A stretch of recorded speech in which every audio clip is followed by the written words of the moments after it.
Di minggu ke-9 ini kita akan mempelajari budaya dan gender dalam komunikasi interpersonal. Ada 5 materi yang akan kita bahas yaitu 1.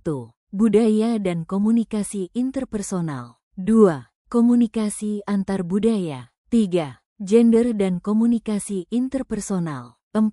Kaitan gender dalam komunikasi interpersonal dan 5. Budaya digital.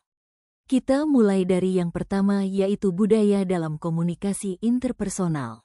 Kita ambil dari Joseph A. DeVito. Dia mengatakan budaya atau culture berpengaruh besar terhadap cara individu berkomunikasi, baik dalam makna pesan, gaya berbicara, maupun perilaku nonverbal. Komunikasi interpersonal tidak pernah terjadi dalam ruang hampa budaya. Setiap orang membawa nilai, norma, dan pola pikir dari lingkungan sosialnya. Sementara Corey Floyd berpandangan budaya atau culture adalah sistem nilai, norma, dan perilaku yang dimiliki bersama oleh suatu kelompok yang memengaruhi cara mereka berkomunikasi. Budaya menentukan bagaimana seseorang menafsirkan pesan, mengekspresikan emosi, membangun dan mempertahankan hubungan interpersonal. Culture shapes how we communicate, what we value in communication, and how we interpret others' messages. Sekarang kita masuk pada pengaruh budaya terhadap komunikasi. 1. Makna pesan. Kata atau simbol yang sama bisa memiliki arti berbeda antar budaya. Contoh, ya, di beberapa budaya bisa berarti setuju, tapi di budaya lain hanya tanda sopan tanpa persetujuan nyata. 2. Aturan komunikasi. Budaya menentukan kapan seseorang boleh berbicara, bagaimana menyela, atau kapan diam dianggap sopan. 3. Gaya komunikasi. Ada budaya yang langsung, direct, seperti Amerika, dan yang tidak langsung, indirect, seperti sebagian budaya Asia. 4. Nilai-nilai sosial. Misalnya, budaya kolektivis, seperti Indonesia, Jepang, menekankan harmoni kelompok, sedangkan budaya individualis, seperti AS, menekankan kejujuran dan ekspresi diri. DeVito menekankan pentingnya kompetensi antar budaya, intercultural competence. Kemampuan untuk berkomunikasi secara efektif dan tepat dengan orang dari budaya lain. Ini mencakup 1. Kesadaran budaya, cultural awareness. 2. Empati terhadap perbedaan, dan 3. Keterbukaan dan adaptabilitas dalam menghadapi gaya komunikasi yang berbeda. Komunikasi dalam budaya. Komunikasi dan budaya memiliki hubungan yang sangat erat dan saling memengaruhi. Komunikasi adalah produk budaya, sekaligus alat pembentuk budaya. Artinya, cara kita berbicara, berinteraksi, dan menafsirkan pesan tidak pernah lepas dari nilai-nilai budaya yang kita anut. Culture influences every aspect of interpersonal communication, what we say, how we say it, and how we interpret others. Budaya sudah pasti membentuk pola komunikasi. Setiap budaya memiliki aturan komunikasi, communication rules, yang berbeda. Aturan ini menentukan kapan seseorang boleh berbicara dan kapan harus diam.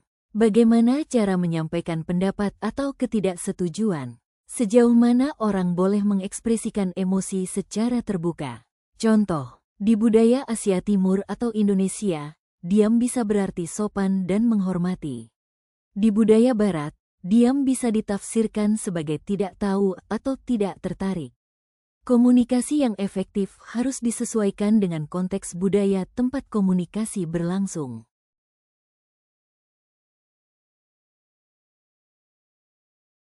2. Budaya memengaruhi makna pesan. Pesan tidak selalu bermakna sama di setiap budaya. Simbol, kata, gerak tubuh, atau ekspresi wajah dapat ditafsirkan secara berbeda. Contoh, kontak mata langsung di budaya Barat dianggap tanda percaya diri. Di budaya Asia bisa dianggap tidak sopan terhadap orang yang lebih tua atau berstatus tinggi. Makna komunikasi sangat bergantung pada kerangka budaya, cultural framework, yang digunakan individu.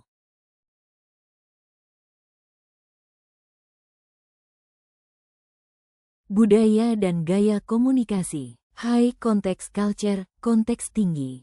Pesan banyak disampaikan secara implisit melalui isyarat nonverbal dan konteks situasi. Contoh, Jepang, Indonesia, Korea. Low context culture, konteks rendah. Pesan disampaikan secara langsung dan eksplisit melalui kata-kata. Contoh, Amerika Serikat, Jerman. Bagaimana dengan kompetensi antar budaya? Agar komunikasi lintas budaya berjalan efektif, seseorang perlu memiliki kompetensi antar budaya, yaitu kemampuan untuk menyadari perbedaan budaya, awareness, menunjukkan empati dan penghargaan terhadap nilai orang lain, menyesuaikan gaya komunikasi tanpa kehilangan identitas diri, tidak cepat menilai perilaku orang lain dengan standar budayanya sendiri, menghindari etnosentrisme. Kesimpulan di bagian ini adalah, budaya menjadi faktor utama yang membentuk cara manusia berkomunikasi. Budaya menentukan bagaimana pesan dibuat, disampaikan, dan ditafsirkan. Memahami dimensi budaya sangat penting agar komunikasi interpersonal bisa berlangsung secara efektif, etis, dan saling menghormati. Kita beralih pada gender dalam komunikasi interpersonal.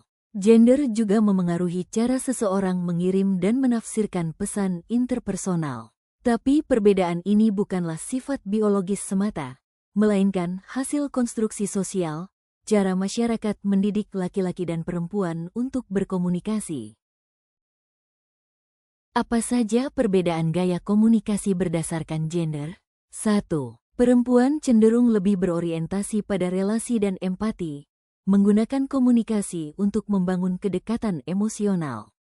2. Laki-laki lebih berorientasi pada informasi dan status, menggunakan komunikasi untuk menyampaikan pesan atau menunjukkan kompetensi. 3. Perempuan sering menggunakan pesan tidak langsung dan isyarat nonverbal yang halus, sementara laki-laki cenderung lebih langsung dan to the point. 4. Perempuan lebih sering menggunakan rapport talk, membangun hubungan, sedangkan laki-laki menggunakan report talk, menyampaikan fakta atau hasil.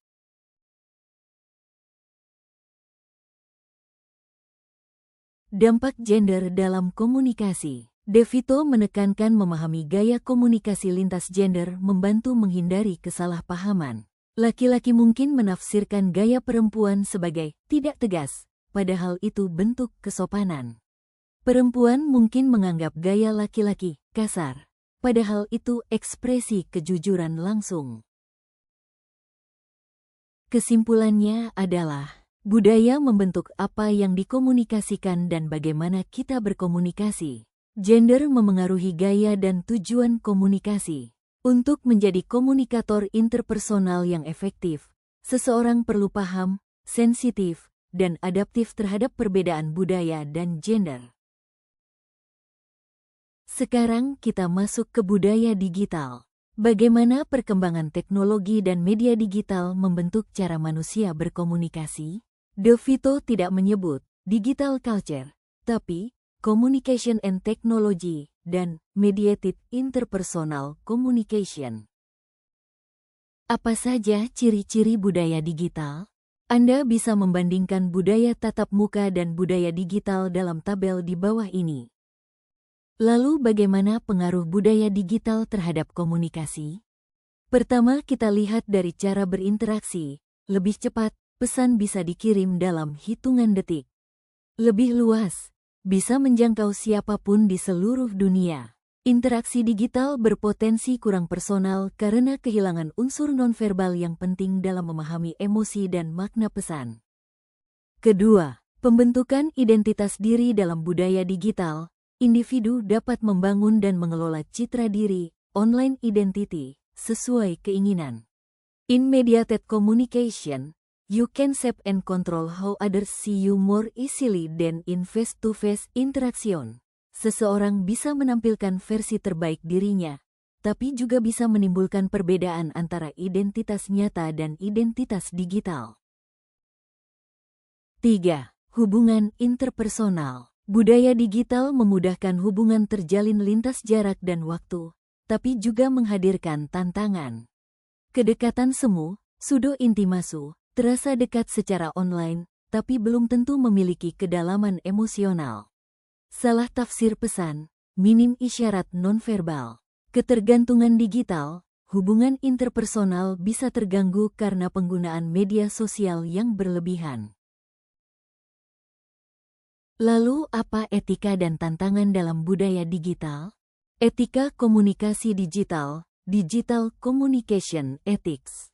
Tanggung jawab dalam menyebarkan informasi, menghormati privasi orang lain, menjaga sopan santun meskipun komunikasi dilakukan lewat media. Adanya cyber incivility, perilaku tidak sopan di dunia maya, misalnya hujatan, penyebaran hoaks, atau komentar negatif, yang dapat merusak hubungan interpersonal dan kepercayaan sosial. Untuk mengatasi semua itu, kita harus mempunyai keterampilan dalam budaya digital. Kompetensi komunikasi digital, kesadaran media, media literasi, memahami cara kerja dan dampak media digital.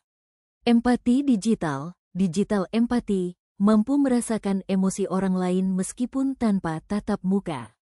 Etika digital, berperilaku sopan dan bertanggung jawab secara online. Manajemen identitas, mampu menampilkan diri secara autentik, bukan palsu. Budaya digital mengubah wajah komunikasi interpersonal secara mendasar. Teknologi menghadirkan kemudahan, kecepatan, dan jangkauan global, tapi juga membawa tantangan berupa hilangnya kedalaman relasi, kesalahpahaman, dan etika digital. Setiap orang perlu memiliki kompetensi komunikasi digital, yaitu kemampuan menggunakan teknologi secara cerdas, etis, dan empatik agar hubungan interpersonal tetap bermakna dan manusiawi di tengah dunia digital. Referensi materi kali ini dari dua pakar komunikasi interpersonal, yaitu Joseph DeVito, The Interpersonal Communication, 2016, 14, Pearson, New York. Bab 2, halaman 31-54 yang kedua. Corey Floyd, Interpersonal Communication, The Whole Story, 2009, 1, McGraw-Hill, Boston. Bab 2, halaman 35-43.